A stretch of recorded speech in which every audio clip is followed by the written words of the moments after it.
पावसाळ्याचा जून महिना संपून आता ऑगस्ट महिना सुरू झालेला असून परंतु पिकाला पोषक असणारा पाऊस गेल्या 3 महिन्यात आला नाही. मात्र पावसाअभावी आलेली पिकं करपू लागली असून पिके जळू लागली आहेत.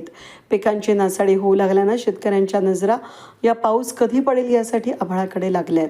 हातातोंडाशी आलेला घास वाया जाऊ नये यासाठी पावसाची अत्यंत गरज असल्यामुळे शेवगाव तालुक्याच्या बोधेगाव या ठिकाणी भजनी मंडळ, ग्रामस्थ आणि व्यापारी वर्गानं बोधेगावचे ग्रामदैवत असणारे बोधेश्वराच्या चरणी नतमस्तक होऊन किमान 15 किलोमीटरपर्यंत पायी दिंडीचं आयोजन करून नागलवाडी या ठिकाणी रामायणकालीन स्वयंभू काशी केदारेश्वराकडे पावसासाठी मच्छिंद्र महाराज पवार, प्रल्हाद शेट्टे शिंदे, कैलास शेठ अंधारे, भैयासाहेब धुरतळे, संतोष शिंदे, मदन धुरतळे, ज्ञानेश्वर शिंदे, वसंतराव महाराज अंधापुरे यांच्यासह ग्रामस्थांनी आणि भजनी मंडळांनी साकडं घातलं आहे.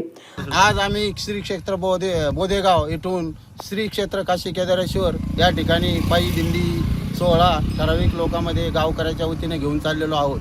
कारण यावर्षी पहिल्यापासूनच पाऊस पाणी आपल्याकडे कमी आहे, परंतु बोधेश्वर चरणी व केदारेश्वर चरणी पाऊस जास्तीत जास्त पाऊस पडून सर्व शेतकरी, व्यापारी वर्ग, शेतकरी सर्व सुखी समाधानी हो याच्यासाठी आम्ही पायी दिंडी सोहळा आयोजित केलेला आहे. सकळ सिद्ध आहे, हात चालवया पाय तव तू आपले सोहित पाय, तीर्थयात्रा जाये चुकू नको. आज या श्रावण महिन्यामध्ये प्रल्हाद शेठ, कैलास शेठ, आणखीन भया काका हे नेते मंडळ हे कधी म्हणजे वारीत काही जात असतात माऊली सोहळ्यामध्ये, पण यांनी ठरवलं चला का पाऊस कमी आहे, शेतकरी मोठे हाल आहेत शेतकऱ्याचे, म्हणून म्हणले चला आपण जरा देवाला साकडं घालू केदारेश्वरला. आणि म्हणून आम्ही 10-5 जण, 2-4 भजनी, 4-5 नेते मंडळी, काही उद्योगपती अशी मिळून चाललो केदारेश्वरला साकडं घालण्यासाठी. तिथं जाऊन अभिषेक करणार. आता आम्ही तर चाललो स्वच्छ मनाने, पाहता यायचं का नाही शेवटी त्याच्या हातात आहे. आणि म्हणून ही पायी दिंडी घेऊन आम्ही चाललो कुठं, काशी केदारेश्वरला, श्री क्षेत्र बोधेश्वर ते श्री क्षेत्र काशी केदारेश्वर अशी पायी दिंडी सोहळा.